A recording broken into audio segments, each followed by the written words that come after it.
শিরোনাম: অদেখা সংগ্রাম, একটি অবহেলিত শিশুর জীবনযাপন। শৈশবের অভিজ্ঞতার মোজাইকটিতে একটি অন্ধকার কোণ রয়েছে যেখানে অবহেলা তার ছায়া ফেলে। বিশ্বব্যাপী অগণিত শিশুর জন্য এই ছায়াটি বিশাল আকার ধারণ করে, তাদের অস্তিত্বকে গভীর এবং প্রায়শই ধ্বংসাত্মক উপায়ে রূপ দেয়। একটি অবহেলিত শিশুর জীবন যাপন করা হলো চ্যালেঞ্জে ভরা একটি যাত্রা, যেখানে লালন পালনের যত্ন এবং মনোযোগের অনুপস্থিতি আত্মার উপর গভীর দাগ ফেলে।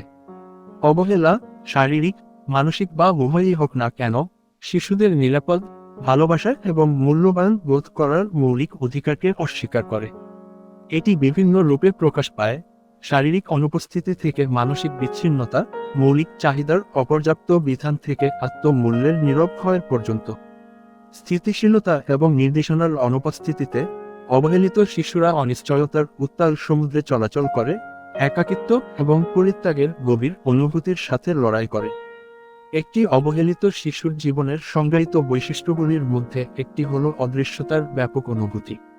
তাদের সংগ্রাম প্রায়শই অলক্ষিত হয়, বন্ধ দরজার আড়ালে লুকিয়ে থাকে বা সামাজিক উদাসীনতার মুখোশ পড়ে যায়।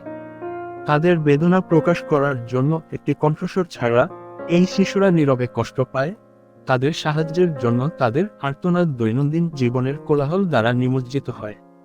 অবহেলার প্রভাব একটি শিশুর বিকাশের প্রতিটি দিক জুড়ে প্রতিফলিত হয়। শারীরিকভাবে তারা অপুষ্টি, দুর্বল স্বাস্থ্যবিধি এবং চিকিৎসা না করা চিকিৎসার কারণে ভুগতে পারে।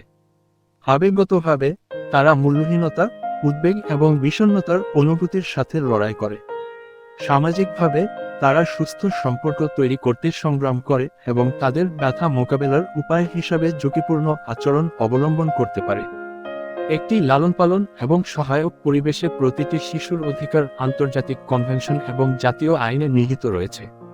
তবুও অনেক অবহেলিত শিশুর জন্য এই অধিকারটি অধরা থেকে যায়, তাদের দৈনন্দিন অস্তিত্বের কঠোর বাস্তবতার দ্বারা আবৃত।